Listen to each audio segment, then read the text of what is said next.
Hello, and welcome back to Baby Elias's Stories. We now return to The Adventures of Tom Sawyer by Mark Twain, Chapter 27. The adventure of the day mightily tormented Tom's dreams that night.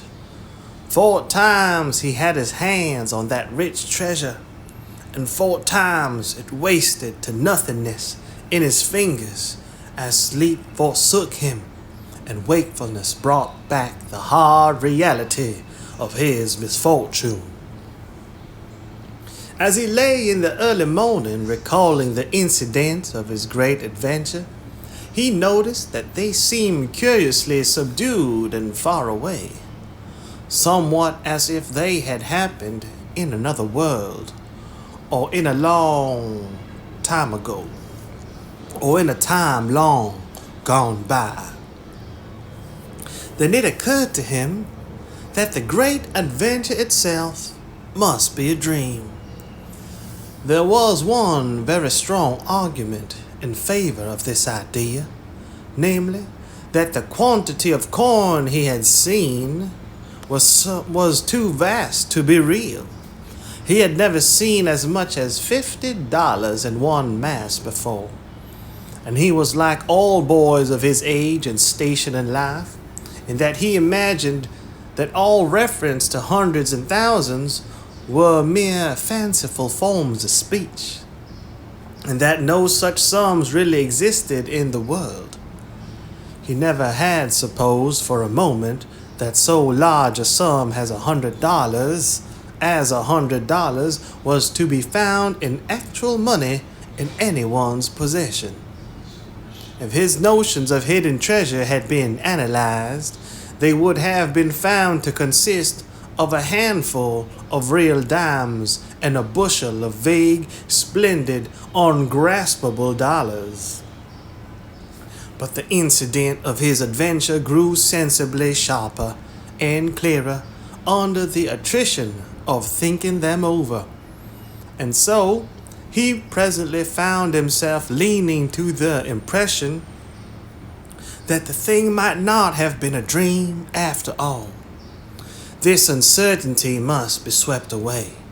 He would snatch a hurried breakfast and go and find Huck. Huck was sitting on the gunwale of a flatboat, listlessly dangling his feet in the water and looking very melancholy. Tom concluded to let Huck lead up to the subject. If he did not do it, then the adventure would be proved to have been only a dream. "Hello, Huck." "Hello yourself." Silence for a minute. "Tom, if we'd a left the blamed tools at the dead tree, we'd a got the money." "Oh, ain't it awful?" "'Tain't a dream then. 'Tain't a dream. Somehow I most wish it was. Doggone it if I don't, Huck." "What ain't a dream?" "Oh, that thing yesterday. I've been half thinking it was." "Dream? If them stairs hadn't broke down, you'd have seen how much dream it was. I've had dreams enough all night, with that patch-eyed Spanish devil going for me all through 'em. Rot him." "No, not rot him. Find him. Track the money." "Tom, we'll never find him. A fella don't have only one chance for such a pile, and that one's lost. I'd feel mighty shaky if I was to see him anyway." "Well, so'd I, but I'd like to see him anyway and track him out to his number 2. "Number 2, yes, that's it.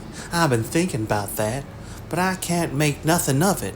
What do you reckon it is?" "I don't know. It's too deep. Say, Huck, maybe it's the number of a house." "Goody. No, Tom, that ain't it. If it is, it ain't in this one-horse town. It ain't in this one-horse town. There ain't no numbers here." "Well, that's so. Let me think a minute. Here, it's the number of a room in a tavern, you know." "Oh, that's the trick. There ain't only 2 taverns. We can find out quick. You stay here, Huck, till I come." Tom was off at once. He did not care to have Huck's company in public places. He was gone half an hour. He found that in the best tavern, number 2 had long been occupied by a young lawyer, and was still so occupied in the less ostentatious house. Number 2 was a mystery. The tavern keeper's young son said it was kept locked all the time, and he never saw anybody go into it or come out of it except that night. He did not know any particular reason for the state of things. He had some little curiosity, but it was rather feeble.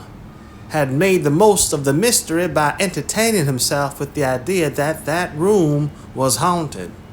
Had noticed that there was a light in there the night before. That's what I found out, Huck. I reckon that's the very number 2 we're after. I reckon it is, Tom. Now what you gonna do? Let me think.